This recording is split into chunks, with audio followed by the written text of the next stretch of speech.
Hi, I'm Kath, and this is a series of conversations about things that I think are really important with a bunch of people that I'm inspired by, and I hope you enjoy them as much as I enjoyed having them. Hi, I'm Nawal Sari. I'm a 21-year-old influencer and content creator, and I love hamsters.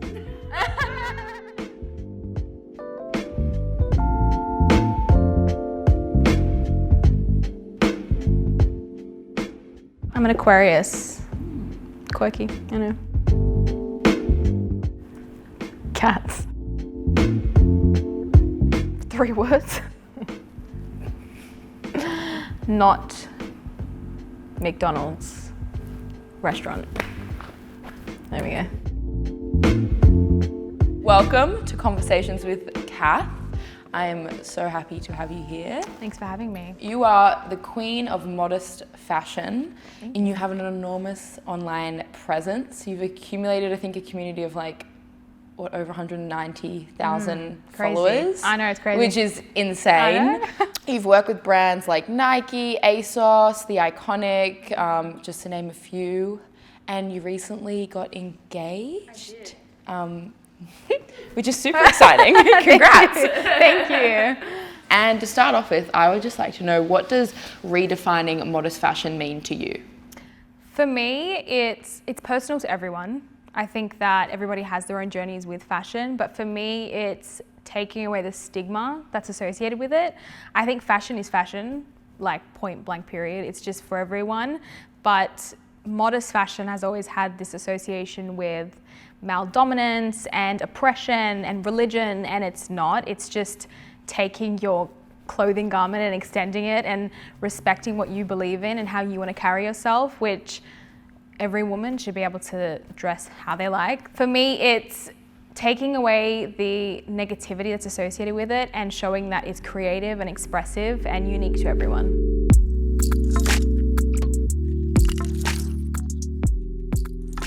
Like I said before, you have quite a large online audience, and I would just like to know how you got into that space and what drives your creativity.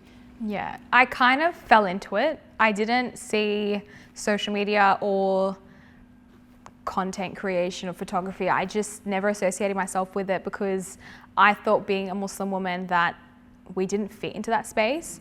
And when I first got Instagram, which was like around year 12, I only really followed modest fashion influencers that were based in the UK or the US, and they were so progressive and so fun, but it wasn't happening in Australia. And I thought, brands aren't gonna notice, there's no opportunities in it, it's just not gonna happen. I went to uni, I started studying international studies, which is not me looking back at it, but I started it and I thought, once I put the hijab on when I was 16, I thought I have to be an intellectual and I have to carry myself, and the creative side of me is just gone. It's not gonna work. And then I was working for a small modest fashion company, just helping them in store, and they asked me to do a photo shoot, and I thought, okay, extra cash, I'm a uni student, did it. Then I started posting those photos just on my page, asked my mum if I could go public because she was so against it. She let me go public, and then I was just posting photos slowly. It wasn't a thing of me trying to pursue social media, it was just me posting photos. And then when I started to get more noticed by brands, I think I was okay, so there's something happening. I was doing international studies, transferred to a communications degree. I got a taste of the behind the scenes of marketing, creativity, and put more strategy into my page. But still, it was just something that was fun. I was working 2 retail jobs. I was working at Hype. I was working at Woolies, then Kmart. It's just all these retail jobs. I didn't see a full-time thing out of it because, again, I didn't see a woman like me pursuing it in Australia. So I thought it was always an overseas thing, or it just miraculously happened.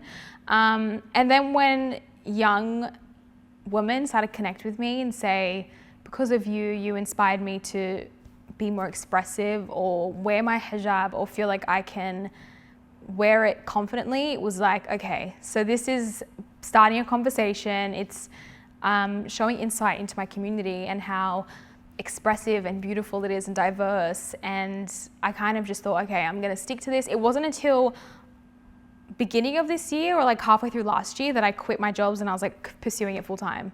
And now ever since, it's just like, yeah, been going.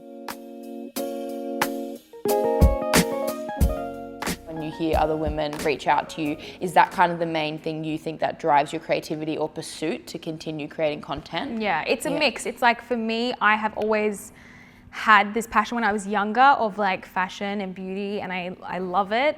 And I've always wanted to pursue it, but again, I let it go when I had this like teenagehood realization.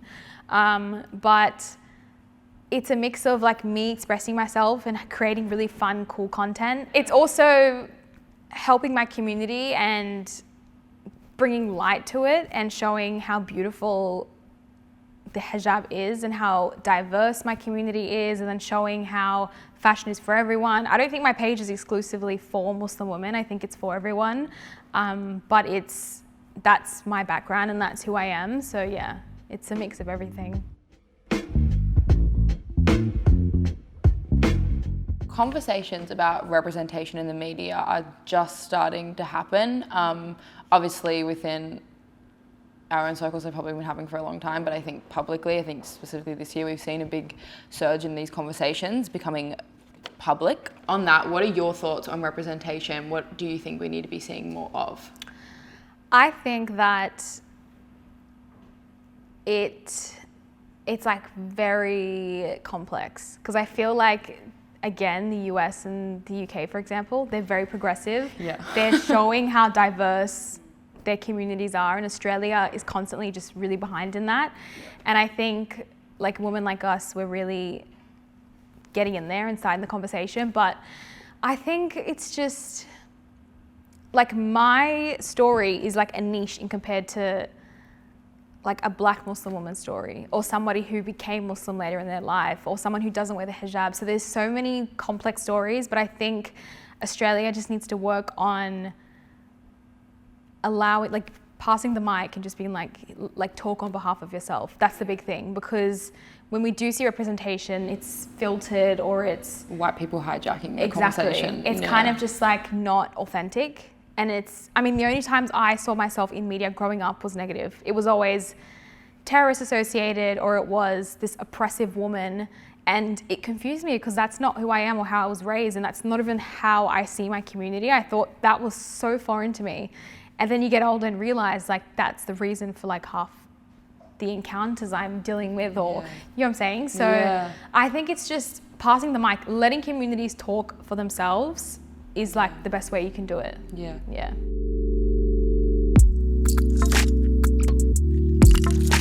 You've also spoken publicly how in Australia there isn't many hijab bloggers, and I was wondering why you think that is. Yeah, I think it's just because, I mean, we are a small community compared to other countries, but I think it's just because they see it to be probably, it's just, there's like 2 or 3 of us or maybe 2, 3, 4 of us in Australia who are doing it. And we kind of look the same. So that's an issue within itself. And I think that there's an association with social media being not a good career, or it's especially in our community, it's, are you selling yourself to a community who has never taken care of you? Or are you putting yourself in a position where this type of community has never had your back, and why are you selling your story to them? So it's a constant thing. But for me, what's pushed me is to know that I'm controlling my narrative, and what I put out there is what's authentic to me and only me. And I will never talk on behalf of women who have a different story to me, because that's just not right. Yeah, I think it's just, if we had more people doing it, like you're saying, overseas, like how you thought, I suppose it wasn't possible at the beginning. Exactly. Because I would love to see a Muslim influencer come into the industry, or model, or any creative come into the industry who is plus size, who is black, who is from Asia. Like, there's so many different communities that they can come in to the industry, but they're not seeing themselves. And I appeal to a Muslim woman, but if I don't look like them, it's hard. And I understand that, and it's so fine, but it's just, we need more, and we need the space for more. So yeah. What do you think the Australian media can do to encourage others to feel as though they are welcome in this industry? I think it's just giving the opportunity, because like even when you watch the news, it's repetitive, it's the same type of people. And I think that there are people who are trying to get those opportunities but aren't given the chance, or don't feel like they can pursue it to that potential. And I think it's just all about passing the mic, letting communities talk on behalf of themselves and authentically express themselves for what they are, instead of trying to write about what you think they are or what you think is happening, because it's never true, like ever.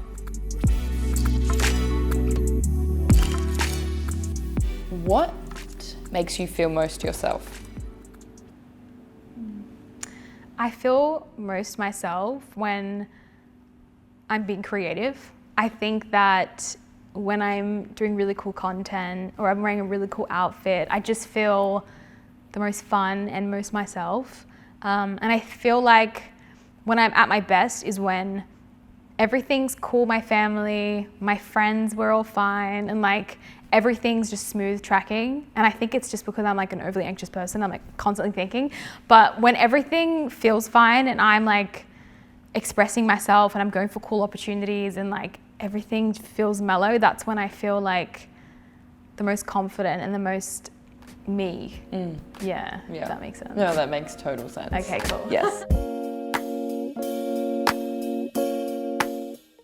What do you think the future of fashion looks like?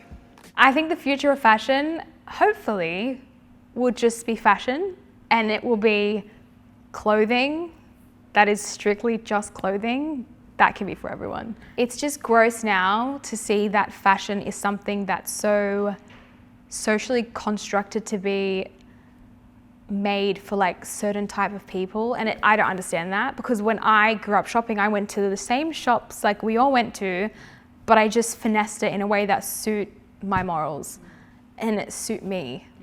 And I think that even talking about modest fashion, people think it's like this whole new like world, and I'm like, it's all it is just clothing that's for a type of community that want to dress a certain way compared to the norm. That's all it is. Yeah. But fashion is fashion for everyone. Yeah. Like you can shop any way you want and be modest. Yeah. Yeah. It's not gendered or... Yeah. It's literally just clothes. Yeah. I don't get it. Yes. Yes. Oh my God. I don't understand. Literally. To end on, I want to know, what is one way you make the first move in your day-to-day life? Still working on it, but I think for me it's setting my environment, because I'm a very like, if my room is messy or if my emails are cluttered or like I feel really overwhelmed, I just won't do anything the whole day. And for me, it's getting my environment right, getting a little like diffuser, candle, and I'm like, everything's fine. So yeah, I have to actively like set my environment, if that counts. Yeah, no, cool. It does. That's how you make the first move. And a coffee, can't forget that. Yeah, no. Yeah. Well, thank you so much for joining me. Thanks for having me. You're amazing, and I'm sure everyone is probably already following you that's watching this, but if you're not, thank you. Do it. You heard it.